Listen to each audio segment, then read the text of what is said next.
ನಮಸ್ಕಾರ. ಯುಗಾದಿ ಸಂಭ್ರಮ ವಿಶೇಷ ಕಾರ್ಯಕ್ರಮಕ್ಕೆ ಪ್ರೀತಿಯ ಸ್ವಾಗತ. ನಾನು ಕೀರ್ತಿ ನಾರಾಯಣ್. ನಾಡಿನ ಸಮಸ್ತ ಜನತೆಗೆ ಯುಗಾದಿ ಹಬ್ಬದ ಹಾರ್ದಿಕ ಶುಭಾಶಯಗಳು. ಯುಗಾದಿ ಹಬ್ಬ ಅಂದ್ರೆ ಒಂದು ಸಂಭ್ರಮ ಸಡಗರ ಇದ್ದೇ ಇರುತ್ತೆ. ಯುಗಾದಿ ಹಬ್ಬ ಅಂದ್ರೆ ಬೇವು ಬೆಲ್ಲ ಸಮರಸದ ಹಬ್ಬ ಅಂತಾನೆ ಹೇಳ್ಬೋದು. ಇವತ್ತು ನಮ್ಮೊಟ್ಟಿಗೆ ಒಬ್ರು ಸೆಲೆಬ್ರಿಟಿ ಇದ್ದಾರೆ. ಅವರು ಬೇರೆ ಯಾರು ಅಲ್ಲ, ಸ್ಯಾಂಡಲ್ವುಡ್ ನ most gorgeous and very talented actress Shruti Hariharan ma'am ಅವ್ರು ನಮ್ಮೊಟ್ಟಿಗಿದ್ದಾರೆ. ಬನ್ನಿ ಅವ್ರನ್ನ ಕಾರ್ಯಕ್ರಮಕ್ಕೆ ಸ್ವಾಗತಿಸೋಣ. ನಮ್ಮ ಕಾರ್ಯಕ್ರಮಕ್ಕೆ ಪ್ರೀತಿಯ ಸ್ವಾಗತ. ಥ್ಯಾಂಕ್ ಯು ಸೋ ಮಚ್ ಕಣಮ್ಮ, ಅಂಡ್ ಯುಗಾದಿ ಹಬ್ಬದ ಹಾರ್ದಿಕ ಶುಭಾಶಯ. Thank you so much. ನೀವು ಯುಗಾದಿ ಹಬ್ಬವನ್ನ ಹೆಂಗ್ ಸೆಲೆಬ್ರೇಟ್ ಮಾಡ್ತೀರಾ? ನನ್ನ ತುಂಬಾ ಕ್ಲೋಸ್ ಫ್ರೆಂಡ್ ಇದ್ದಾಳೆ ಅಂಡ್ ಅವ್ರ ಮನೆಯಲ್ಲಿ ತುಂಬಾ ಜೋರಾಗಿ ಯುಗಾದಿ ಹಬ್ಬನ ಸೆಲೆಬ್ರೇಟ್ ಮಾಡ್ತಾರೆ. ಸೊ ಅವ್ರ ಮನೆಗೆ ಹೊರಟೋಗ್ಬಿಡ್ತೀನಿ. ಬೇವು ಬೆಲ್ಲ ಪೂಜೆ ಎಲ್ಲ ಅಲ್ಲೇ.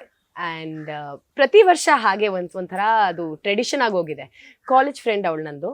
ಸೊ ಅವಳ ಮನೆಗೆ ಹೊರಟೋಗ್ತೀನಿ. ಇವಾಗ ಸಾಕಷ್ಟು ಜನರ ಕ್ಯೂರಿಯಾಸಿಟಿ, ಶ್ರುತಿ ಮ್ಯಾಮ್ ಇವಾಗ ಏನ್ ಮಾಡ್ತಾ ಇದ್ದಾರೆ ಅಂತ. ಸದ್ಯಕ್ಕೆ ಏನ್ ಮಾಡ್ತಾ ಇದ್ದೀರಾ? Good question. ನಾನು ಇದೇ ಯೋಚನೆ ಮಾಡ್ತಾ ಇದ್ದೀನಿ, ನಾನು ಏನ್ ಮಾಡ್ತಾ ಇದ್ದೀನಿ ಅಂತ. ಆಕ್ಚುಲಿ ತುಂಬಾ ಏನೇನೋ ನಡೀತಾ ಇದೆ ಕೀರ್ತಿ. ಒಂದಿಷ್ಟು ಸಿನಿಮಾಗಳು ನಡೀತಾ ಇದೆ, ಯಾವುದು ಇನ್ನೂ ರಿಲೀಸ್ ಆಗಿಲ್ಲ, ಅದು ರಿಲೀಸ್ ಆಗುತ್ತೆ. ಜೊತೆನಲ್ಲಿ ಬರವಣಿಗೆ ನಡೀತಾ ಇದೆ. ಒಂದು ಸಿನಿಮಾ ನಾನೇ ಡೈರೆಕ್ಟ್ ಮಾಡಬೇಕು ಅಂತ ತುಂಬಾ ವರ್ಷಗಳಿಂದ ಯೋಚನೆ ಮಾಡ್ತಾ ಇದ್ದೀನಿ. So that is still ongoing. ಅದೊಂದು ಪ್ರಾಸೆಸ್ಸೇ ಅನ್ಸುತ್ತೆ.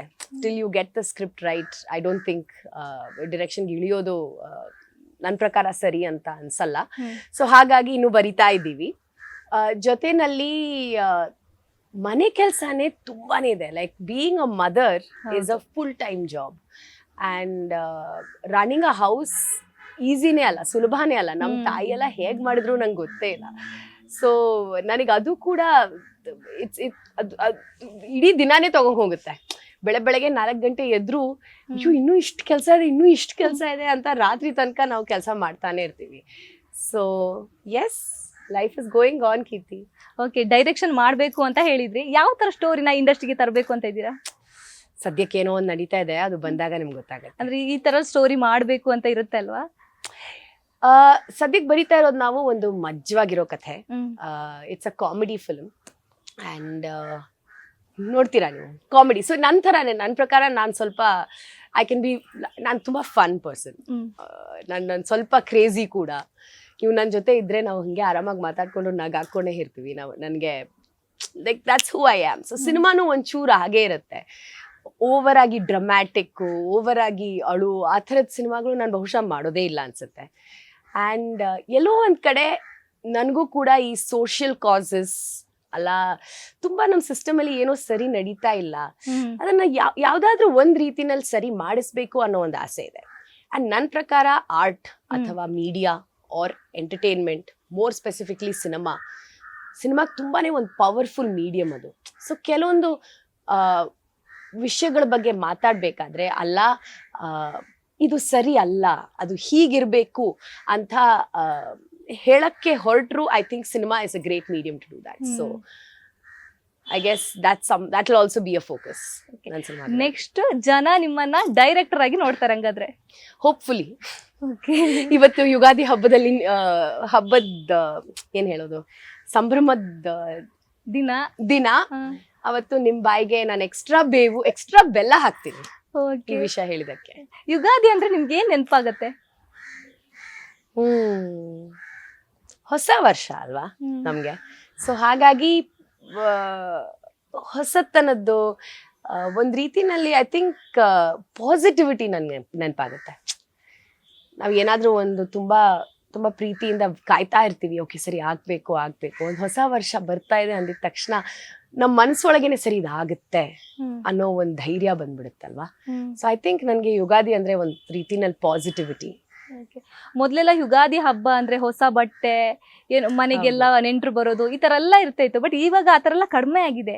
ಸೊ ಅವಾಗ ಇದಿದ್ದಕ್ಕೂ ಇವಾಗಕ್ಕೂ ಏನ್ ಡಿಫ್ರೆನ್ಸ್ ಅನ್ಸುತ್ತೆ ನಿಮಗೆ? ನಾನು ಈಗ್ಲೂ ನಿಮ್ಗೆ ಗೊತ್ತಲ್ಲ, ನಾನು ಮೂಲತಃ ಕನ್ನಡದವರಲ್ಲ. ಸೊ ಹಾಗಾಗಿ ಯುಗಾದಿ ಹಬ್ಬನ ಆಚರಿಸೋದು ನನ್ನ ಬೆಸ್ಟ್ ಫ್ರೆಂಡ್ ಮನೆಯಲ್ಲಿ. ಸೊ ಈಗ್ಲೂ ನಾನಂತೂ ಅವಳ ಮನೆಗೆ ಹೋಗ್ತೀನಿ. ಆದ್ರೆ ಅವಳ ಮನೆಯಲ್ಲಿ ಬರೋ ನೆಂಟರು ಕಮ್ಮಿ ಆಗಿದ್ದಾರಾ? ಇಲ್ವಲ್ಲ, ಈಗಲೂ ಬರ್ತಾನೆ ಇದ್ದಾರೆ. ಬಟ್ ನಿಮಗೇನ್ ಅನ್ಸುತ್ತೆ? ಆಕ್ಚುಲಿ ಕಡಿಮೆ ಆಗಿದೆ. ಇನ್ನೊಂದೇನಂದ್ರೆ ಯುಗಾದಿ ಹಬ್ಬಕ್ಕೆ ಎಣ್ಣೆ ಸ್ನಾನ ಮಾಡ್ತಾರೆ. ನೀವೇನಾದ್ರೂ ಎಣ್ಣೆ ಸ್ನಾನ ಮಾಡಿದೀರಾ? ಎಣ್ಣೆ ಸ್ನಾನ ನಾವು ವಿಷು ದಿನ ಮಾಡ್ತೀವಿ, ದೀಪಾವಳಿ ದಿನ ಮಾಡ್ತೀವಿ. ಹೌದು. ಸೊ ಎಣ್ಣೆ ಸ್ನಾನ ಮಾಡಿದೀವಿ 100%. ಮತ್ತೆ ನಾನ್ ಮದ್ವೆ ಆಗಿರೋದು ಕೂಡ ಒಂದು ಕಳರಿ ಫ್ಯಾಮಿಲಿಗೆ. ಹೌದು. ಸೊ ಕಳರಿನಲ್ಲಿ ಆಯಿಲ್ಸ್ ತುಂಬಾನೇ ಮುಖ್ಯ ಆಗತ್ತೆ. ಸೊ ಎಣ್ಣೆ ಸ್ನಾನ ನಮ್ಮ ಮನೆಯಲ್ಲಿ ಆಲ್ಮೋಸ್ಟ್ ಪ್ರತಿ ವಾರ ನಡೀತಾನೆ ಇರುತ್ತೆ. ನನ್ನ ಮಗಳಿಗೆ ಪೂರ್ತಿ ಬಾಡಿನಲ್ಲಿ ಒಂದು ಆಯುರ್ವೇದಿಕ್ ಎಣ್ಣೆ ಬರುತ್ತೆ. ಸೊ ಅದನ್ನ ಪೂರ್ತಿ ಹಚ್ಚಿ ಅವಳಿಗೆ ಸ್ನಾನ ಕೊಡೋದು, ಸ್ನಾನ ಮಾಡಿಸೋದು, it's become one again ritual. Okay. ನಿಮ್ ಹಸ್ಬೆಂಡ್ ನಿಮ್ಮಲ್ಲಿ ಯಾರು ದೇವ್ರನ್ನ ಜಾಸ್ತಿ ನಂಬ್ತಾರೆ? ನಮ್ಮ ಹಸ್ಬೆಂಡ್. ಹೌದಾ? ನೀವು ಕಡಿಮೆ ಯಾಕೆ? ಕಡಿಮೆ ಅಂದ್ರೆ ಅವ್ರು ಇನ್ನೊಂಚೂರು ರಿಚುವಲಿಸ್ಟಿಕ್ ಪ್ರಾಕ್ಟಿಸಸ್ ಮಾಡ್ತಾರೆ. ಅಂದ್ರೆ ದೇವ್ರ ಮನೆಗೆ ಹೋಗಿ ದೀಪ ಹಚ್ಚೋದು ಇಬ್ರು ಮಾಡ್ತೀವಿ.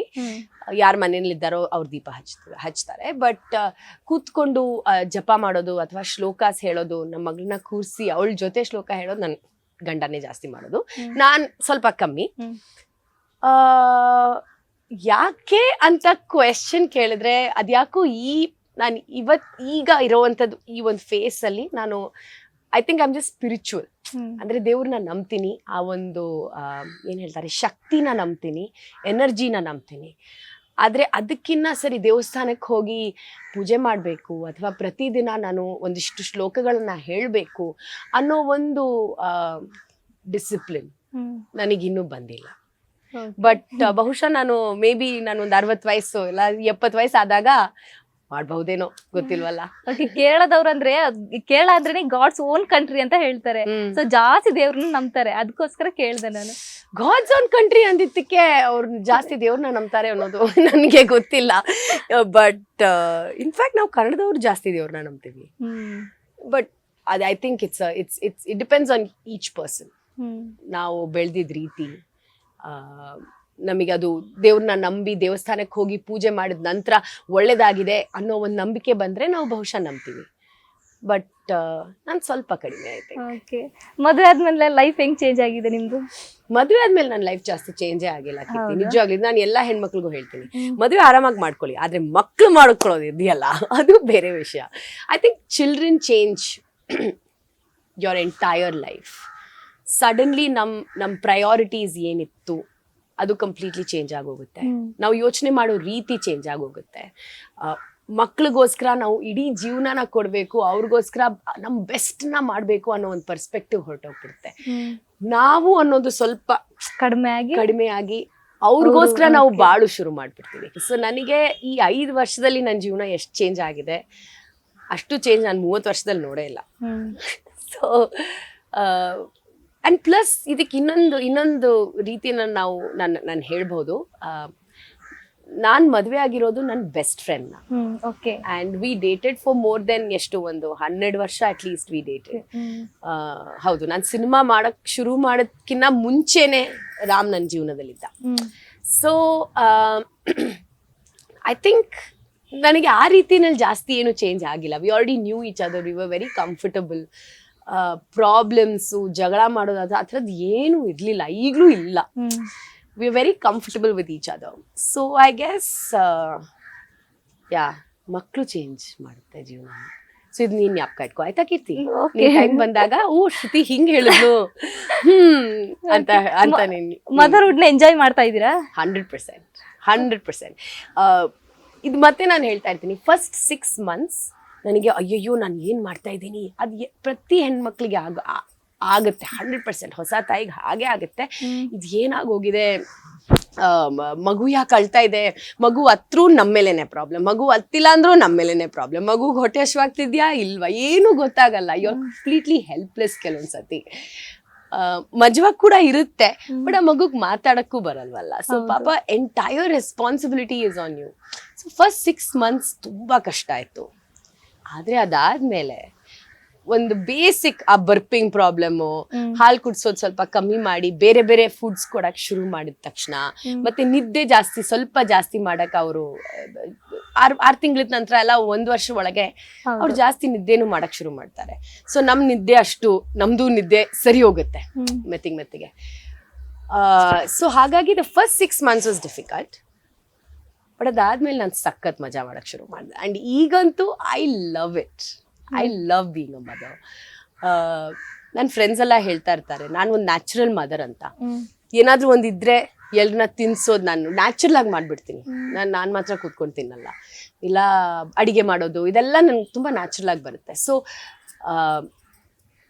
ಒಂದು ತಾಯಿ ಆಗೋದು for me it was a very natural process. But ನಮ್ಮ ಮಕ್ಕಳು ಅವ್ರು ಮಾತಾಡೋ ರೀತಿ, ಈಗ ಸಡನ್ಲಿ ಜಾನಕಿ ಬಂದು ಅಮ್ಮ you know what happen today ಅಂತಾಳೆ. ಏನಾಯ್ತು? ಇಲ್ಲಮ್ಮ there was this big thing ಅಂತಾಳೆ. ಲೈಕ್ ಏನಾಯ್ತು, what is this big? So ಮಾತಾಡೋದೇ ಇಟ್ಸ್ ಸೋ ಎಕ್ಸೈಟಿಂಗ್ ಮಕ್ಳ ಹತ್ರ. ಆ್ಯಂಡ್ ಸಡನ್ಲಿ ಏನಾದ್ರೂ ಒಂದು ಹೊಸದಾಗಿ ಕಲ್ತ್ಕೊಂಡ್ ಬಂದ್ಬಿಡ್ತಾಳೆ. ಈಗ ಓದಕ್ ಶುರು ಮಾಡಿದಾಳೆ ಅವಳು. ಕನ್ನಡನೂ ಹೇಳ್ಕೊಡ್ತಾ ಇದ್ದಾರೆ ಸ್ಕೂಲಲ್ಲಿ. ಸೊ ಕನ್ನಡ ಅಕ್ಷರಗಳು ಯಾವ್ದಾದ್ರು ನೋಡಿದ್ರೆ ಅಮ್ಮ ಕ ಲಾ ಏನೋ ಒಂದು ಹೇಳ್ತಾಳೆ, ಇಲ್ಲ ಇಂಗ್ಲಿಷ್ ಬುಕ್ಸ್ ಓದಕ್ ಶುರು ಮಾಡ್ತೀವಿ. ಸೊ ಅದೆಲ್ಲ ನಮ್ಗೆ it's very nice, it's very rewarding to see them grow. ಹೆಣ್ಮಕ್ಳಿಗೆ ಪ್ರೆಗ್ನೆನ್ಸಿ ಜರ್ನಿನೇ ಒಂದು ಚಾಲೆಂಜಿಂಗ್ ಆಗಿರುತ್ತೆ. ನಿಮ್ ಪ್ರೆಗ್ನೆನ್ಸಿ ಜರ್ನಿ ಹೆಂಗಿತ್ತು? ತುಂಬಾ ಚಾಲೆಂಜಿಂಗ್ ಆಗಿತ್ತು. ಹೌದಾ? ಇನ್ಫ್ಯಾಕ್ಟ್ ಅದೇ ಟೈಮ್ಗೆ ನಾತಿಚರಾಮಿನೂ ರಿಲೀಸ್ ಆಗ್ತಿತ್ತು. ಅಂಡ್ ನಾತಿಚರಾಮಿ ಪ್ರಮೋಷನ್ ನಾನು literally like I had severe morning sickness, nausea. So ಬೆಳಗ್ಗೆ ಹೋಗಿ ವಾಂತಿ ಮಾಡ್ಕೊಂಡು ಹೋಗಿ ಇಂಟರ್ವ್ಯೂ ಕೊಡ್ತಾ ಇದ್ದೆ.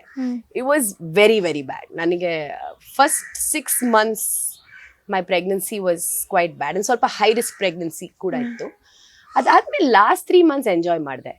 ಒಂದಂತೂ ಸಖತ್ ಎಂಜಾಯ್ ಮಾಡಿದೆ ಕೀರ್ತಿ. ನಾನು ಊಟ ಸರಿ ತಿಂದೆ. ಇಷ್ಟು ವರ್ಷ ನಾನು ತಿಂದೇ ಇರೋದು ಎಲ್ಲ ಜಾಸ್ತಿ ಎಕ್ಸ್ಟ್ರಾ ತಿಂದು ಸರಿ ಹೆಂಗಾದ್ರೂ ದಪ್ಪ ಆಗೋದೇ ತಾನೆ. ಸೊ ಹೂ ಕೇರ್ಸ್ ಅಂತ ಹೇಳಿ ಐ ಜಸ್ಟ್ ಕೆಪ್ಟ್ ಹಾಗಿಂಗ್. ನನ್ ಊಟನೂ ಬಹಳ ಇಷ್ಟ ಆಕ್ಚುಲಿ ನನಗೆ. ನಿಮ್ಗೆ ತಿಂಡಿ ಊಟ? ಆಕ್ಚುಲಿ ಕಡಿಮೆ ನಾನು ಸ್ವಲ್ಪ. ಹೌದಾ? ನಿಮ್ ಕಂಡ್ರೆ ಸ್ವಲ್ಪ ಗೊತ್ತಾಗ್ತದೆ. ಬಟ್ ನನಗೆ ತುಂಬಾ ಇಷ್ಟ. I love food and I love food. So ನಾನು ಸರಿ ತಿಂದೆ ಪ್ರೆಗ್ನೆನ್ಸಿ ಟೈಮ್ಗೆ. ಓಕೆ. ಬಟ್ ಇವಾಗ ಏನಂದ್ರೆ ನಿಮ್ಮ ಮಗಳು ನಿಮ್ಗೆ ಎಷ್ಟು ಲಕ್ಕಿ, ನಿಮ್ ಲೈಫಿಗೆ ಎಷ್ಟು ಲಕ್ಕಿ ಅಂತ? ಲಕ್ಕಿ? ನಾನು ಲಕ್ಕಿನ ಜಾಸ್ತಿ ನನ್ನ ಮಗಳು ನನಗೆ ಒಂಥರ ಏನು ಹೇಳ್ತಾರೆ, ಮೋಟಿವೇಶನ್. ಅವಳಿಗೋಸ್ಕರ ನಾನು ಇನ್ನೊಂಚೂರು ಜಾಸ್ತಿ ಕೆಲಸ ಮಾಡಬೇಕು, ಅವಳಿಗೋಸ್ಕರ ನಾನು ಮತ್ತು ನನ್ನ ಗಂಡ ಜಾಸ್ತಿ ದುಡಿಬೇಕು, ಅವಳಿಗೋಸ್ಕರ ನಾವು ಇದು ಮಾಡಬೇಕು ಅದು ಮಾಡಬೇಕು ಅನ್ನೋ ತುಂಬ ಆಸೆಗಳಿದೆ just for her. So I don't know about luck yet Keerthi honestly, but ನನಗೆ ಅವಳು ಖಂಡಿತ ಒಂಥರ ಮೋಟಿವೇಶನ್. ಪ್ರತಿದಿನ ನಾನು ಕೆಲ್ಸಕ್ಕೆ ಹೊರಟಾಗ ಅಯ್ಯೋ ಅಮ್ಮ ನೀನು ಯಾಕೆ ಕೆಲ್ಸಕ್ಕೆ ಹೊರಡ್ತಾ ಇದೆಯಾ ಅಂತ ಪಾಪ ಶಿ ಡಸ್ ಕ್ರೈ. ಕೆಲವೊಂದು ದಿನ ಕೆಲಸ ಇರಲ್ಲ, ಮನೆಯಲ್ಲೇ ಇರ್ತೀನಿ. ಬಟ್ ಕೆಲಸ ಇದ್ದಿದ್ದ ದಿನ ಅವಳು ಪಾಪ ಅಳ್ತಾಳೆ. ಅಂಡ್ ಅವತ್ತೆಲ್ಲ ನಾನು ನನ್ನ ಮನ್ಸೊಳಗೆ ಹೇಳ್ಕೊತೀನಿ, ಇದು ಒಂದಿನ she will understand that she has a working mother. And ಇದು ಪ್ರತಿ ವರ್ಕಿಂಗ್ ವುಮನ್ಗೆ ಆಗೋವಂಥದ್ದು ಸಿಚುವೇಶನ್. ಇದು ಡಿಫ್ರೆಂಟೇ ಅಲ್ಲ. ಸೊ ಐ ಗೆಸ್ ಈ ಮಾಮಿ ಗಿಲ್ಟ್ ಅಂತಾರಲ್ಲ, that also it's very normal to feel. ಅಯ್ಯೋ ಪಾಪ ಮಗುನ ಬಿಟ್ಟು ಅಥವಾ ಮಕ್ಕಳನ್ನ ಬಿಟ್ಟು, ಚಿಕ್ಕ ಮಕ್ಕಳನ್ನ ಬಿಟ್ಟು ಆಫೀಸ್ ಹೋಗೋರು ಹೆಣ್ಮಕ್ಳಿದ್ದಾರೆ. ಅಂಡ್ ಅವ್ರಿಗೆ ಎಷ್ಟು ಗಿಲ್ಟ್ ಫೀಲ್ ಆಗುತ್ತೆ, I can't even begin to imagine. Luckily ನನಗೆ ಫಸ್ಟ್ 3 years ಜಾನಕಿ ಜೀವನ ಕೋವಿಡ್ ಬಂತು. ಸೊ ಅವಳು 6 ತಿಂಗಳ ಅಷ್ಟರಲ್ಲಿ ಕೋವಿಡ್ ಬಂತು. ಕೋವಿಡ್ ನಮ್ಗೆ 2 ವರ್ಷ ಆಯ್ತು. ಸೊ ಇನ್ವೇರಿಯಬ್ಲಿ ನಾನು ಅವಳ ಜೊತೆ ಮನೆಯಲ್ಲೇ ಇದ್ದೆ. ಸೊ ಫಸ್ಟ್ 3 ವರ್ಷ ಅವಳ ಜೊತೆ ಮನೆಯಲ್ಲಿದ್ದೆ. ಈಗ 2 ವರ್ಷದಿಂದಾನೇ ನಾನು ಸರಿಗೆ ಪ್ರತಿದಿನ ಕೆಲ್ಸಕ್ಕೆ ಹೋಗ್ತಾ ಶೂಟಿಂಗ್ ಮಾಡ್ತಾ ಇದ್ದೀನಿ. ಸೊ ಐ ಗೆಸ್ ಅವಳು ನನಗೆ ಲಕ್ಕಿನ ಒಂಥರ ಮೋಟಿವೇಶನ್. ಇನ್ನೊಂಚೂರು ಜಾಸ್ತಿ ಸಖತ ಕೆಲಸ ಮಾಡಬೇಕು ಅಂತ. ಓಕೆ, ನೀವು ಹೇಳಿದ್ರಿ ಫುಡ್ಡಿ ಅಂತ, ಬಟ್ ಫಿಟ್ನೆಸ್ ಹೆಂಗ್ ಮೇಂಟೈನ್ ಮಾಡಿದೀರಿ ಅಂತ? ಅದು ಫಿಟ್ನೆಸ್ ಇಂದಾನೆ. ಅದು ಫುಡ್ಗೂ ಫಿಟ್ನೆಸ್ಗೂ ಆಕ್ಚುಲಿ ತುಂಬಾ ಸಂಬಂಧ ಇದೆ. I should not say that, ತಪ್ಪಾಗೋಗಿದೆ. ಬಟ್ ನಾನು ಸರಿಗ್ ತಿಂತೀನಿ, ಸರಿಗ್ ಹೋಗಿ ವರ್ಕೌಟ್ ಮಾಡ್ತೀನಿ. ಅದೇ ನಿಮ್ ಫಿಟ್ನೆಸ್ ಸೀಕ್ರೆಟ್. ಇನ್ನೊಂದೇನಂದ್ರೆ, ಸಾಕಷ್ಟು ಜನ ನಟಿಯರಿಗೆ ಮದ್ವೆ ಆದ್ಮೇಲೆ ಅವಕಾಶ ಸಿಗೋದು ಕಡಿಮೆ ಸಾಕಷ್ಟು ಜನರಿಗೆ, ಅಥವಾ ಅವಕಾಶ ಸಿಕ್ಕಿದ್ರು ಕೆಲವರಿಗೆ ಪರ್ಮಿಷನ್ ಇರಲ್ಲ. ಏನ್ ಹೇಳ್ತೀರಾ, ಯಾಕಿರ್ಬೋದು, ಏನ್ ರೀಸನ್ ಇರ್ಬೋದು? ಪರ್ಮಿಷನ್ ಪಾಪ ಅದು ನೀವು ಮಾಡಿದ ಚಾಯ್ಸ್, ಅದ್ರ ಬಗ್ಗೆ ನಾನು ಏನು ಕಮೆಂಟ್ ಮಾಡಲ್ಲ. ಬಟ್ ಅವಕಾಶಗಳು ಯಾಕೆ ಸಿಗಲ್ಲ ಈಗಿನ ಕಾಲದಲ್ಲಿ? ಹಾಗೆ ಹೇಳಕ್ಕೆ ಆಗಲ್ಲ. ತಾಯಿಯಂದ್ರಿಗೆ ಅವಕಾಶ ಇದೆ, ಹೆಣ್ಮಕ್ಳಿಗೆ ಯಾವುದೇ ಏಜ್ ಅಲ್ಲಿ ಇದ್ರೂ ನಮ್ಗೆ ಅವಕಾಶ ಇದೆ. OTTs ಅಂದ್ರೆ digital platforms have opened up such varieties of scripts that ನನಗೆ ಮದುವೆ ಆಯ್ತು ಹಾಗಾಗಿ ನಂಗೆ ಆಪರ್ಚುನಿಟಿ ಸಿಗ್ತಾ ಇಲ್ಲ ಅನ್ನೋದು ಸ್ವಲ್ಪ ತಪ್ಪೆ ನನ್ನ ಪ್ರಕಾರ.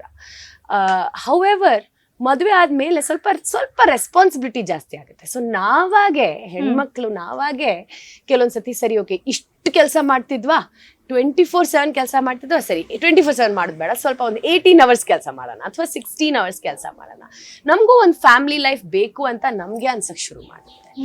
ಸೊ ಹಾಗಾಗಿ ಅವಕಾಶಗಳು ಬರ್ತಾ ಇಲ್ಲ ಅಂತ ಹೇಳೋದು ತುಂಬಾನೇ ತಪ್ಪು. ಪ್ಲಸ್ ಈಗ ನಾನು ಯೋಚನೆ ಮಾಡ್ತಿದ್ದೀನಿ, ನಾವು ಹೆಣ್ಮಕ್ಳಾಗಿ ಯಾಕೆ ಸುಮ್ಮನೆ ಅವಕಾಶಗಳಿಗೋಸ್ಕರ ಕಾಯ್ತಾ ಇರಬೇಕು, ನಾವಾಗೆ ನಮ್ಮ ಅವಕಾಶಗಳನ್ನ ಮಾಡಕ್ಕೆ ನಮ್ಗೆ ಸಾಮರ್ಥ್ಯ ಇರಬೇಕು ಅಂಡ್ ಅದು ಬಹಳ ಮುಖ್ಯ. ಸೊ ಐ ಥಿಂಕ್ ಹೆಣ್ಮಕ್ಳೇ ಸ್ಟ್ರಾಂಗ್ ಗುರು ಆಲ್ವೇಸ್. ಹಂಗಾದ್ರೆ ಅವಕಾಶ ಇದೆ ಅಂತ ಹೇಳ್ತಾ ಇರೋದು ನೀವು? ಅವಕಾಶ ಇದೆ, ಅವಕಾಶ ನಾವು ಮಾಡ್ಕೋಬೇಕು ಅಂಡ್ ಒಂದು ಹಠದಲ್ಲಿ ಕೆಲಸ ಮಾಡ್ಬೇಕು. ಏನೇ ಇದ್ರು ನಮ್ ಜೀವನದಲ್ಲಿ ಏನೇ ಆದ್ರೂ ನನಗ್ ಕೆಲಸ ಮಾಡ್ಬೇಕಾದ್ರೆ ನಾನು ಮಾಡ್ತಾ ಹೋಗ್ತಾ ಇರ್ತೀನಿ ಅಷ್ಟೇ. ಅದ್ರಿಂದ ಯಾವ ಫಲ ಸಿಗುತ್ತೆ ಏನ್ ಸಿಗುತ್ತೆ ಅದ್ರ ಬಗ್ಗೆ ಯೋಚನೆ ಮಾಡ್ದೆ ನಾವು ನಮ್ ಕೆಲ್ಸನ ಮಾಡ್ಕೊಂಡು ಹೋದ್ರೆ ಯಾವತ್ತಾದ್ರೂ ಒಂದಿನ ಫಲ ಬಂದೇ ಬರುತ್ತೆ. ಓಕೆ, ನಿಮ್ಮ ಹಸ್ಬೆಂಡ್ 12 years ಇಂದ ನೀವು ಜೊತೆಲೇ ಇದ್ರಿ ಅಂದ್ರೆ 12 ಜಾಸ್ತಿ ಅಲ್ವಾ? ಓಕೆ, 2010 ಅನ್ಕೊಳ್ಳಿ, 15 15 years we've been together ಇದ್ರಿ. ಓಕೆ, ಅವರು ನಿಮ್ಮ ಸಿನಿಮಾ ಇಂಡಸ್ಟ್ರಿ ನಿಮ್ಮ ಜರ್ನಿಗೆ ಹೆಂಗ್ ಸಪೋರ್ಟ್ ಮಾಡಿದ್ರು? 100% ಸಪೋರ್ಟ್ ಮಾಡಿದ್ರು. ಇನ್ಫ್ಯಾಕ್ಟ್ ತುಂಬಾ ಸ್ಕ್ರಿಪ್ಟ್ಸ್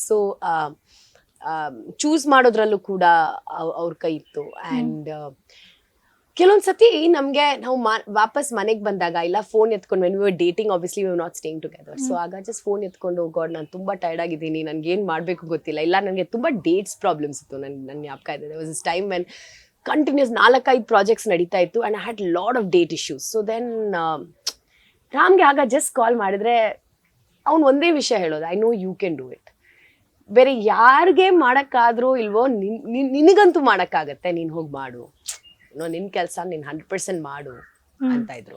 ಈಗ್ಲೂ ಅದೇ ಅಂತಾರೆ. ಸೊ ತುಂಬಾ ಸತಿ ನಾನ್ ಕೆಲ್ಸಕ್ಕೆ ಹೋದಾಗ ಅವನೇ ಮಗಳನ್ನ ನೋಡ್ಕೊಳ್ಳೋದು.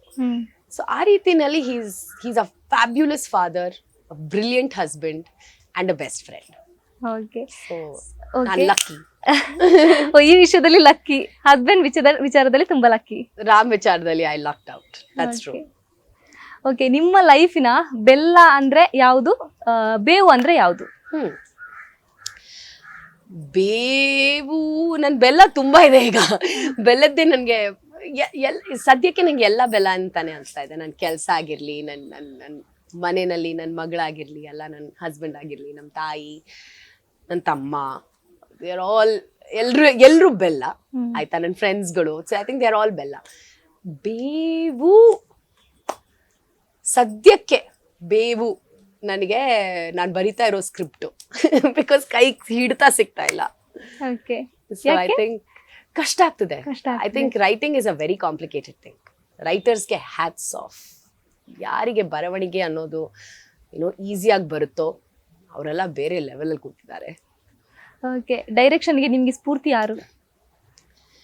ನಾನು ನೋಡಿರುವಂತ ತುಂಬಾ ಜನ ಡೈರೆಕ್ಟರ್ಸೇ.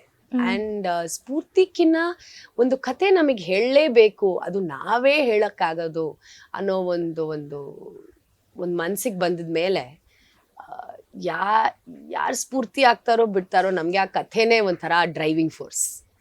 ಬಟ್ ನಾನು ಕೆಲಸ ಮಾಡಿರೋ ತುಂಬಾ ಜನ ಡೈರೆಕ್ಟರ್ಸ್ದು ಒಂದು ಡಿಸಿಪ್ಲಿನ್ ಅಥವಾ ಕಲ್ಚರ್ ನಂಗೆ ತುಂಬಾನೇ ಇಷ್ಟ. ಯಾರು ಫಾರ್ ಎಕ್ಸಾಂಪಲ್ ಇಮ್ಮಿಡಿಯೇಟ್ಲಿ ನಾನು ಹೇಳಬೇಕಾದ್ರೆ ಪವನ್ ಕುಮಾರ್ ಅಥವಾ ಹೇಮಂತ್ ರಾವ್. ನಾನು ಬಾಲಾಜಿ ಶಕ್ತಿವೇಲ್ ಅವ್ರ ಜೊತೆ ಒಂದು ಸಿನಿಮಾ ಮಾಡಿದೆ, ಅದು it is not release, but ಅವ್ರ ಜೊತೆನೂ it was an very beautiful experience. Mansore sir ಅವ್ರ ಜೊತೆ ನನಗೆ ಆ ಒಂದು ಕೊಲಾಬರೇಟಿವ್ ರೀತಿನಲ್ಲಿ ಕೆಲಸ ಮಾಡೋದು ನಂಗೆ ಬಹಳ ಇಷ್ಟ. So I think some directors definitely stand out. So ನಾನು ಕೂಡ ಮುಂದೆ ಹೋಗಿ ಡೈರೆಕ್ಟರ್ ಸೀಟ್ ತಗೊಂಡಾಗ ನಾನು ಬಹಳ ಕೊಲಾಬರೇಟಿವ್ ಡೈರೆಕ್ಟ್ ಆಗಿರ್ತೀನಿ. Like if there's an actor ಆ ಆಕ್ಟರಿಂದ ನನಗೆ ಏನು ಸಿಗುತ್ತೆ, ಅವ್ರು ಏನು ಕೊಡ್ತಾರೆ ನನಗೆ ಅನ್ನೋ ಒಂದು ರಿಲೇಶನ್ಶಿಪ್ ಅಲ್ಲೇ ನಾನು ಕೂತಿರ್ತೀನಿ. ಸೊ ನಿಮ್ಮ ಫೇವ್ರೆಟ್ ಡೈರೆಕ್ಟರ್ಸ್ ಜೊತೆ ನೀವು ಸಜೆಷನ್ ತಗೊಂಡ್ರಾ? ಫೇವ್ರೆಟ್ ಡೈರೆಕ್ಟರ್ ನಂದು ಯಾರು? ಹೇಮಂತ್ ಅಂತ ಹೇಳಿದ್ರಿ. ಹೇಮಂತ್ ಪವನ್ ಸಜೆಷನ್ ಹಾ. ಇನ್ನು ತಗೊಂಡಿಲ್ಲ, but once the script is ready I think yes maybe. Okay, ಕಹಿ ಅಂದ್ರೆ ನಿಮ್ಮ ಬರವಣಿಗೆ ಅಂತ ಹೇಳಿದ್ರಿ. ಸದ್ಯಕ್ಕೆ ಬೇವು ಓಕೆ, ಬೇವು ಅಂದ್ರೆ ಸದ್ಯಕ್ಕೆ ಬರವಣಿಗೆ ಅಂತ ಹೇಳಿದ್ರಿ. ಬಿಕಾಸ್ ಕಷ್ಟ ಅನ್ಸ್ತಾ ಇದೆ. ಕಷ್ಟ. ನಿಮ್ ಜೀವನದಲ್ಲಿ ಕಹಿ ಯಾವುದು? ಕಹಿ ಆಫ್ ದಿ ಕ್ಯಾಮ್ರಾ ಹೇಳ್ತೀನಿ. ಆಕ್ಚುಲಿ ಹೇಳ್ಬೋದು. ಆಕ್ಚುಲಿ ನನ್ನ ಫಾದರ್ ಡೆತ್ ನಂಗೆ ಕಹಿ. ಅದೇ ನನ್ನ ಲೈಫಿನ ಒಂಥರ ಕಹಿ ಅಂದ್ರೆ ಸೋಕೆ ಪರವಾಗಿಲ್ಲ, ಅದೇ ಒಂಥರ ಕಹಿ ಅಂತಾನೆ ಹೇಳ್ಬೋದು ನನಗೆ. ಬೇವು ಬೆಲ್ಲ ನಂಗೂ ತುಂಬಾ ಇದೆ ಅಲ್ವಾ? ತುಂಬಾ ಇರುತ್ತೆ. ಓಕೆ, ನೆಕ್ಸ್ಟ್ ಸದ್ಯ ರೀಸೆಂಟ್ ಆಗಿ ನೋಡಿದ ಮೂವಿ ಯಾವುದು? ಯಾವ್ದು ನೋಡಿದೆ ನಾನು? ತುಂಬಾ ನೋಡ್ತಾನೆ ಇದ್ದೀನಿ, ಬಟ್ ಕನ್ನಡದಲ್ಲಿ ನಾನು ಲಾಸ್ಟ್ ನೋಡಿದ್ದು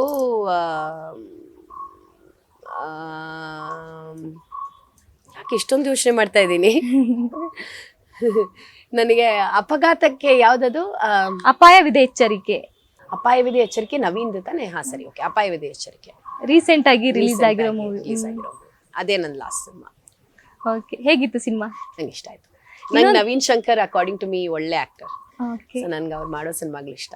ಓಕೆ. ಇವಾಗ ಏನಾಗ್ತಿದೆ ಅಂದ್ರೆ ವಾರಕ್ಕೆ 10-12 ಸಿನಿಮಾಗಳು ರಿಲೀಸ್ ಆಗ್ತಿದ್ವಿ. ಅದರಿಂದ ಆರ್ಟಿಸ್ಟ್ಗಳಿಗೂ ಪ್ರಾಬ್ಲಮ್, ಥಿಯೇಟರ್ ಅವ್ರಿಗೂ ಪ್ರಾಬ್ಲಮ್, ನೋಡೋ ಜನಕ್ಕೂ ಪ್ರಾಬ್ಲಮ್ ಆಗ್ತಿದೆ. ಏನ್ ಹೇಳ್ತೀರಿ ಇದ್ರ ಬಗ್ಗೆ? ಬರೀ ನಮ್ ಕನ್ನಡ ಸಿನಿಮಾಗಳು ಮಾತ್ರ 10-12 ರಿಲೀಸ್ ಆಗ್ತಿದ್ಯಾ, ಇಲ್ಲ ಬೇರೆ ಬೇರೆ ಭಾಷೆಗಳು ಸೇರಿ? ಆಕ್ಚುಲಿ ಕರ್ನಾಟಕದ ಬಗ್ಗೆ ಮಾತಾಡ್ತಿರೋದು. ಅಂದ್ರೆ ಕರ್ನಾಟಕದಲ್ಲೇ ಹಂಗ ಆಗ್ತಿರೋದು. ಬೇರೆ ಬೇರೆ ಭಾಷೆದು ಸೇರಿ, ಬೇರೆ ಬೇರೆ ಭಾಷೆದು ಪ್ಲಸ್ ಕನ್ನಡ ಸಿನಿಮಾಗಳೇ 10-12 ರಿಲೀಸ್ ಆಗ್ತಾ ಇದಾವೆ. ನನಗೆ ನಮ್ ಬೆಂಗಳೂರಲ್ಲಿರೋ ದೊಡ್ಡ ಡಿಸ್ಅಡ್ವಾಂಟೇಜ್ ಅಂದ್ರೆ ಕನ್ನಡ ಸಿನಿಮಾಗಳಿಗಿರೋ ದೊಡ್ಡ ಡಿಸ್ಅಡ್ವಾಂಟೇಜ್ ಏನು ಅಂದ್ರೆ, ಬೆಂಗಳೂರಲ್ಲಿ ಒಂದು ಡೈವರ್ಸ್ ಸೆಟ್ ಆಫ್ ಬೇರೆ ಬೇರೆ ಭಾಷೆಗಳು ಮಾತಾಡೋ ಎಷ್ಟೊಂದು ಜನ ಇದ್ದಾರೆ ಗೊತ್ತಾ. ಇಲ್ಲಿ ಭೋಜ್ಪುರಿ ಸಿನಿಮಾ ರಿಲೀಸ್ ಆಗುತ್ತೆ. ಹೌದು, ನನಗದು ಯೋಚನೆ ಕೂಡ ಮಾಡಕ್ ಆಗ್ತಿಲ್ಲ. ನಮ್ಗೆ ಕನ್ನಡ ಸಿನಿಮಾನ ಕರ್ನಾಟಕದಲ್ಲಿ ಬಿಟ್ರೆ ಬೇರೆ ಎಲ್ಲೂ ರಿಲೀಸ್ ಮಾಡಕ್ಕೆ ಸಾಧ್ಯ ಇಲ್ಲ, ಅನ್ಲೆಸ್ ಅದಷ್ಟು ಕಾಂತಾರ ಫಾರ್ ಎಕ್ಸಾಂಪಲ್, ಅದು ಬೇರೆ ಬೇರೆ ಸ್ಟೇಟ್ಸ್ ಅಲ್ಲಿ ರಿಲೀಸ್ ಆಯ್ತು ಅಂಡ್ ಅದು ಹೆಮ್ಮೆದ ವಿಷಯ. KGF ಬಟ್ ಅದನ್ನು ಕೂಡ ನನ್ಗೆ ಅನ್ಸುತ್ತೆ ಕೆಲವೊಂದ್ಸತಿ ಅವ್ರು ಡಬ್ ಮಾಡಿ ರಿಲೀಸ್ ಮಾಡಿದ್ರು. ಏನೋ ಕೇರಳದಲ್ಲೆಲ್ಲ ಕಾಂತಾರ ಮಲಯಾಳಂ ಅಲ್ಲಿ ರಿಲೀಸ್ ಆಯ್ತು, ಕನ್ನಡ ಸಿನಿಮಾಗಿ ಕನ್ನಡ ಭಾಷೆನಲ್ಲಿ ರಿಲೀಸ್ ಆಗಿಲ್ಲ ಅದು. ಆದ್ರೆ ಇಲ್ಲಿ ಬೇರೆ ಯಾವುದೇ ಭಾಷೆ ಇದ್ರು ಇಲ್ಲಿಗೆ ಬಂದು ರಿಲೀಸ್ ಮಾಡಿದ್ರೆ ನೋಡಕ್ ಜನ ಇದ್ದೇ ಇರ್ತಾರೆ. ಸೊ ನಮ್ಗೆ ಕನ್ನಡ ಸಿನಿಮಾಗಳಿಗೆ ಬರೀ ಕನ್ನಡ ಸಿನಿಮಾಗಳು ಕಾಂಪಿಟಿಷನ್ ಅಲ್ಲದೆ ಬೇರೆ ಭಾಷೆ ಸಿನಿಮಾಗಳು ಕೂಡ ಕಾಂಪಿಟಿಷನ್. ಹೌದು, ಅಂಡ್ ಅದನ್ನ ಮೀಟ್ ಮಾಡೋದು ನಮ್ಗೆ ಬಹಳ ಕಷ್ಟ. ನಾವು ಕನ್ನಡ ಸಿನಿಮಾನ ರಿಲೀಸ್ ಮಾಡ್ಬೇಕಾದ್ರೆ ಬರೀ ಸರಿ ನಮ್ ಕನ್ನಡ ಸಿನಿಮಾಗಳಲ್ಲಿ ಒಂದು ದೊಡ್ಡ ಹೀರೋದ ಸಿನಿಮಾ ಬರ್ತಿದೆ ಅಂತ ಮಾತ್ರ ನಾವು ಯೋಚನೆ ಮಾಡಲ್ಲ. ತೆಲುಗು ಸಿನಿಮಾದ ಒಂದು ದೊಡ್ಡ ಹೀರೋ ಸಿನಿಮಾನು ರಿಲೀಸ್ ಆಗ್ತಿದೆಪ್ಪ, ಸೊ ಆ ವಾರ ಬೇಡ ಬಿಡಿ. ತಮಿಳ್ ಸಿನಿಮಾದು ಒಂದು ದೊಡ್ಡ ಹೀರೋ ಸಿನಿಮಾ ರಿಲೀಸ್ ಆಗ್ತಿದೆ, ಸೊ ಆ ವಾರನೂ ಬೇಡ ಬಿಡಿ ಅಂತ ಯೋಚನೆ ಮಾಡಿ ಮಾಡಿ ಮಾಡಿ ನಾವು ತುಂಬಾ ಸಲ ಕನ್ನಡ ಸಿನಿಮಾಗಳು ರಿಲೀಸ್ ಮಾಡ್ದೇನೆ ಸುಮ್ನೆ ಇಟ್ಟಿದ್ದಾರೆ. ಎಷ್ಟೊಂದಿದೆ ಗೊತ್ತಾ. ಸೊ ಖಂಡಿತ ನಮ್ಮ ಇಂಡಸ್ಟ್ರಿಗೆ ಸದ್ಯಕ್ಕೆ ಒಂದು ಡಲ್ ಪಾಯಿಂಟೇ. Okay, we are making excellent films. ನೀವು ಈಗ ಕೇಳಿದ್ರಲ್ಲ, ಸಿನಿಮಾಗಳು ತುಂಬಾ ಚೆನ್ನಾಗಿರೋ ಸಿನಿಮಾಗಳು ಬರ್ತಾ ಇದೆ. ಫೋಟೋ ಅಂತ ನಾನು ರೀಸೆಂಟ್ಲಿ ಒಂದು ಸಿನಿಮಾ ನೋಡಿದೆ, ಏನ್ ಅದ್ಭುತ ಸಿನಿಮಾ ಗೊತ್ತಾ. ಪ್ರಕಾಶ್ ರಾಯ್ ಸರ್ ಅದನ್ನ ಪ್ರೆಸೆಂಟ್ ಮಾಡಿದ್ರು ಆ ಸಿನಿಮಾನ. ಆದ್ರೂ ಆ ಸಿನಿಮಾ ಬಾಕ್ಸ್ ಆಫೀಸ್ ರಿಟರ್ನ್ಸ್ ಅಂತ ನೋಡಿದಾಗ it doesn't cut the mark. ಈ ತರ ತುಂಬಾ ಸಿನಿಮಾಗಳಿದೆ, ಎಷ್ಟೋ ಸಿನಿಮಾಗಳು ಬರ್ತಾ ಇದೆ. ಕತೆ ಚೆನ್ನಾಗಿದ್ರು ಕೂಡ ಜನ ಥಿಯೇಟರ್ಗೆ ಬರ್ತಾ ಇಲ್ಲ, ಅದೇ ಪ್ರಾಬ್ಲಮ್ ಆಗ್ತಿರೋದು. ಅದು ಥಿಯೇಟರ್ಗೆ ಬರ್ತಾ ಇಲ್ಲ. ಥಿಯೇಟರ್ಗೆ ಯಾಕೆ ಬರ್ತಾ ಇಲ್ಲ? OTT ಸೇಲ್ಸ್ ಆಗ್ತಾ ಇಲ್ಲ. ಯಾಕೆ ಆಗ್ತಾ ಇಲ್ಲ? ಸ್ಯಾಟಲೈಟ್ ಸೇಲ್ಸ್ ಆಗ್ತಾ ಇಲ್ಲ. ಇದು ಬಿಸ್ನೆಸ್ ಆಫ್ ಫಿಲ್ಮ್ಸ್ ಎಸ್ಪೆಷಲಿ ಕನ್ನಡದಲ್ಲಿ ಸ್ವಲ್ಪ ಕಷ್ಟನೇ. ಇನ್ನೊಂದೇನಂದ್ರೆ ಜನ ಏನ್ ಮಾತಾಡ್ಕೊತಾ ಇದಾರೆ ಅಂದ್ರೆ ನಟ ನಟಿಯರು ಪರಭಾಷೆ ಅತ್ತ ಹೋಗ್ತಾ ಇರೋದೇ ಒಂದು ಕಾರಣ ಅಂತ ಹೇಳ್ತಿದ್ದಾರೆ. ನೀವೇನ್ ಹೇಳ್ತೀರಾ? ನಮ್ಮವ್ರೆ ಎಷ್ಟೊಂದ್ ಜನ ಇದ್ದಾರೆ ರೆಡಿಯಾಗಿ ಆಕ್ಟ್ ಮಾಡಕ್ಕೆ. ಅವ್ರು ಹೋಗ್ತಿದ್ರೆ ಅವ್ರು ಹೋಗಿರ್ಲಿ ಅಲ್ವಾ. ಒಳ್ಳೊಳ್ಳೆ ಆಪರ್ಚುನಿಟೀಸ್ ಸಿಕ್ಕರೆ ಕಲಾವಿದರಿಗೆ ಭಾಷೆ ಏನು ಸೀಮಿತ ಆಗ್ಬಾರ್ದು. ಸೊ ಹಾಗಾಗಿ ಅದ್ರ ಬಗ್ಗೆ ನಾನು ಯಾವ ಕಮೆಂಟು ಮಾಡಲ್ಲ. ಇನ್ಫ್ಯಾಕ್ಟ್ ಒಳ್ಳೇದೆ. ಹೌಎವರ್ ಅದು ಕಾರಣ ಅಂತ ಹೇಳಿ ಕನ್ನಡ ಸಿನಿಮಾಗಳು ಮಾಡೋದು ನಾವು ನಿಲ್ಸ್ತಾ ಇಲ್ವಲ್ಲ. ಹೌದು, ಒಳ್ಳೊಳ್ಳೆ ಸಿನಿಮಾಗಳು ನಾವು ಈಗ್ಲೂ ಮಾಡ್ತಾನೆ ಇದ್ದೀವಿ. So I don't no. ಇನ್ನು ಮ್ಯಾಮ್, ನೀವು ಕನ್ನಡ ಮಾತ್ರ ಅಲ್ಲದೆ ಬೇರೆ ಭಾಷೆ ಸಿನಿಮಾಗಳಲ್ಲೂ ಕೂಡ ಆಕ್ಟ್ ಮಾಡಿದೀರಾ. ಸೊ ಅಲ್ಲಿ ರೆಮ್ಯುನರೇಷನ್ ಇರ್ಬೋದು, ಟ್ರೀಟ್ಮೆಂಟ್ ಇರ್ಬೋದು, ಕನ್ನಡದಲ್ಲೂ ಅಥವಾ ಪರಭಾಷೆ ಸಿನಿಮಾದಲ್ಲಿ ಏನ್ ವ್ಯತ್ಯಾಸ ಇದೆ ಅಂತ? ರೆಮ್ಯೂನರೇಷನ್ ಅಲ್ಲಿ ಖಂಡಿತ ವ್ಯತ್ಯಾಸ ಇದೆ. ಬಿಕಾಸ್ ಒಂದು ತಮಿಳ್ ಸಿನಿಮಾ ಮಾಡಿದ ತಕ್ಷಣ reach of a Tamil cinema is wider ಅಲ್ವಾ. ಕನ್ನಡದವರಾಗಿ ನಾವು ತಮಿಳ್ ಸಿನಿಮಾ ನೋಡಲ್ಲ ಅಂತ ಹೇಳಕ್ ಆಗಲ್ವಲ್ಲ, ನಾವು ನೋಡ್ತೀವಿ. So the reach of a Tamil film is better. So ಹಾಗಾಗಿ ಅಲ್ಲಿ ಪೇಮೆಂಟ್ ಕೂಡ ಜಾಸ್ತಿನೇ ಇರುತ್ತೆ. ತೆಲುಗು ಸಿನಿಮಾಗಳಲ್ಲಿ ನಾವು ತುಂಬಾ ಸತಿ ನಾನು ಕೇಳ್ಪಟ್ಟಿದ್ದೀನಿ. ಒಂದು ತೆಲುಗು ಸಿನಿಮಾ ನಾನು ಮಾಡಿಲ್ಲ, ಬಟ್ ನನ್ನ ಫ್ರೆಂಡ್ಸ್ ಇಂದ ಎಲ್ಲ I know that definitely there is more remuneration in Telugu. ಆದ್ರೆ ಕ್ವಾಲಿಟಿ ಬಗ್ಗೆ ನಾವು ಎಲ್ಲೂ ಕಂಪೇರ್ ಮಾಡಕ್ ಆಗಲ್ಲ. ಅದು ಸಿನಿಮಾಗ್ ಬಿಟ್ಟಿತ್ತು, ಒಂದೊಂದು ಪ್ರಾಜೆಕ್ಟ್ಗೆ ಬಿಟ್ಟಿತ್ತು. ಸೊ ಐ ಗೆಸ್ ರೆಮ್ಯೂನರೇಷನ್ ಬಂದಾಗ ಎಸ್ ತುಂಬಾನೇ ಡಿಫ್ರೆನ್ಸ್ ಇದೆ. ಟ್ರೀಟ್ಮೆಂಟ್ ಅಲ್ಲಿ ಅಗೇನ್ ದ ಸೇಮ್ ಥಿಂಗ್. ದೊಡ್ಡ ಪ್ರೊಡಕ್ಷನ್ ಯಾವುದೇ ಇದ್ರು ಟ್ರೀಟ್ಮೆಂಟ್ ಅಲ್ಲಿ ಸಖತ್ತಾಗೆ ಇರುತ್ತೆ. ಅದೇ ತರ ನಾವು ಚಿಕ್ಕ ಬಜೆಟ್ ಸಿನಿಮಾ ಮಾಡಕ್ ಹೋದಾಗ ಆ ರೀತಿನಲ್ಲಿ ಟ್ರೀಟ್ಮೆಂಟ್ ಇರುತ್ತೆ. ಸೊ ನಾನು ಈಗಲೂ ಕೂಡ ಚಿಕ್ಕ ಬಜೆಟ್ ಸಿನಿಮಾಗಳು ತುಂಬಾ ಮಾಡ್ತೀನಿ. ಜೊತೆನಲ್ಲಿ ಒಂದು ದೊಡ್ಡ ಬಜೆಟ್ ಸಿನಿಮಾ ಚೀತಾ ಅಂತ ಒಂದು ಸಿನಿಮಾ ಮಾಡಿದೆ, ಪ್ರಜ್ವಲ್ ದೇವರಾಜ್ ಅವ್ರ ಹೀರೋ. ಸೊ ಕಲೈ ಮಾಸ್ಟರ್ ಡೈರೆಕ್ಟ್ ಮಾಡಿರೋದು. ಸೊ ಅದರಲ್ಲಿ it is a sizeable budget film and ಅದರಲ್ಲಿ ಸಖತ್ತಾಗಿತ್ತು ಟ್ರೀಟ್ಮೆಂಟ್, ನಾನು ಆರಾಮಾಗಿ ಕೂತಿದ್ದೆ. ಬಟ್ ಅದೇ ಥರ ನಾನು ಇನ್ನೊಂದು ಚಿಕ್ಕ ಸಿನಿಮಾ ಮಾಡ್ತಾ ಇದ್ದೀನಿ ಕನ್ನಡದಲ್ಲಿ ಆ್ಯಂಡ್ ಅದರಲ್ಲಿ ಅವ್ರಿಗೆ ಕ್ಯಾರವ್ಯಾನ್ ಕೂಡ ಅಫೋರ್ಡ್ ಮಾಡೋಕ್ಕಾಗಲ್ಲ. ಸೊ ನಾನೇನು ಆರಾಮಾಗಿ ಫುಟ್ಪಾತಲ್ಲಿ ಕೂತಿದ್ದೆ. ಎಲ್ಲಾದ್ರೂ ಒಂದ್ ಕಡೆ ಯಾರಾದ್ರೂ ಮನೆಗೆ ಹೋಗಿ ರಿಕ್ವೆಸ್ಟ್ ಮಾಡ್ಕೊಂಡು ಚೇಂಜ್ ಮಾಡ್ಕೊಂಡು ಬಂದು ಆರಾಮಾಗಿ ಫುಟ್ಪಾತಲ್ಲಿ ಕೂತ್ಕೊಂಡು ನಾನು ನನ್ನ ಶಾಟಿಗೆ ವೇಟ್ ಮಾಡ್ತೀನಿ. ಸೊ ಬಜೆಟ್ ಮೇಲೆ ಡಿಪೆಂಡ್ ಆಗುತ್ತೆ ಟ್ರೀಟ್ಮೆಂಟ್ ನನ್ನ ಪ್ರಕಾರ. ಸದ್ಯಕ್ಕೆ ನಿಮ್ಮ ಯಾವ ಪ್ರಾಜೆಕ್ಟ್ ನಡೀತಾ ಇದೆ? ಸೊ ಚೀತಾ ಮುಗೀತು, ನಾನು ಹೇಳಿದೆ. ಸ್ಟ್ರಾಬೆರಿ ತುಂಬಾ ವರ್ಷಗಳಿಂದ ರಿಲೀಸ್ಗೆ ರೆಡಿ ಇದೆ, ನೋಡೋಣ ಅದು ಯಾವಾಗ ಬರುತ್ತೆ ಅಂತ. ಬಿಟ್ರೆ ಒಂದು ತಮಿಳ್ ಸಿನಿಮಾ ಬರ್ತಾ ಇದೆ, ವರ್ಡಿಕ್ಟ್ ಅಂತ, ಅದು ಮೇಗ್ ರಿಲೀಸ್ ಆಗುತ್ತೆ. ಅಂಡ್ ಒಂದ್ 2-3 ಪ್ರಾಜೆಕ್ಟ್ ಕನ್ನಡದಲ್ಲಿ ಹಿಂಗೆ ಇದೆ. ಒಂದಂತೂ ನಾನು ತುಂಬಾ ಎಕ್ಸೈಟ್ ಆಗಿದ್ದೀನಿ. ನೆಕ್ಸ್ಟ್ ಮಂತ್ ಇಂದ ಅದ್ರ ಶೂಟಿಂಗ್ ಶುರು ಆಗುತ್ತೆ. ನಾನು ಅದ್ರ ಬಗ್ಗೆ ಇನ್ನೂ ಹೇಳಕ್ ಆಗಲ್ಲ, but I am very excited about that character and ಆ ಡಿರೆಕ್ಟರ್ ಎಸ್ಪೆಷಲಿ. ಕನ್ನಡ ಅಥವಾ ತಮಿಳ್? ಕನ್ನಡನೇ. ನೆಕ್ಸ್ಟ್ ಯಾರೋ ಸ್ಪೆಷಲ್ ಡೈರೆಕ್ಟರ್ ಇರ್ತಾರೆ? Special director. ಓಕೆ, ಹೆಂಗ್ ಅಪ್ರೋಚ್ ಬಂತು? ಅವ್ರು ಯಾವಾಗ್ಲೂ ಹೇಳ್ತಾನೆ ಇದ್ರು ದಟ್ ಒಂದಿನ ಅಂತೂ ಕೆಲಸ ಮಾಡೋಣ ಅಂತ. ಸೊ ಓಕೆ, ಕೊನೆಯದಾಗಿ ಜನಕ್ಕೆ ಏನ್ ಹೇಳ್ತೀರಾ? ಸೊ ನಮಸ್ಕಾರ, ನಾನು ನಿಮ್ಮ ಶ್ರುತಿ ಹರಿಹರನ್. ನಿಮ್ಮೆಲ್ರಿಗೂ ಕೂಡ ಯುಗಾದಿ ಹಬ್ಬದ ಹಾರ್ದಿಕ ಶುಭಾಶಯಗಳು. ಬೇವು ಬೆಲ್ಲ ತಿಂದು ಖುಷಿಯಾಗಿ ನಗ್ನಗ್ತಾ ನಿಮ್ಮ ಫ್ಯಾಮಿಲಿ ಜೊತೆ ಈ ದಿನಾನ ಸ್ಪೆಂಡ್ ಮಾಡಿ ಆ್ಯಂಡ್ ಇಡೀ ವರ್ಷ ನಿಮಗೆ ಒಳ್ಳೇದಾಗಲಿ. Thank you so much ma'am. ಒಂದಷ್ಟು ಸಮಯನ ನಮ್ಮ ಜೊತೆ ಹಂಚ್ಕೊಂಡ್ರಿ. Thank you so much. ನಿಮಗೆ ನಮ್ಮ ಅಶ್ವವೇಗ ವಾಹಿನಿಯ ಪರವಾಗಿ ತುಂಬು ಹೃದಯದ ಧನ್ಯವಾದಗಳು. Thank you. ನೋಡಿದ್ರಲ್ಲ ವೀಕ್ಷಕರೇ, ಇದಾಗಿತ್ತು ಇವತ್ತಿನ ಸ್ಪೆಷಲ್ ಎಪಿಸೋಡ್. ನೋಡ್ತಾ ಇರಿ ಅಶ್ವವೇಗ ನ್ಯೂಸ್, ಇದು ಸತ್ಯಾನ್ವೇಷಣೆಯ ಓಟದಲ್ಲಿ.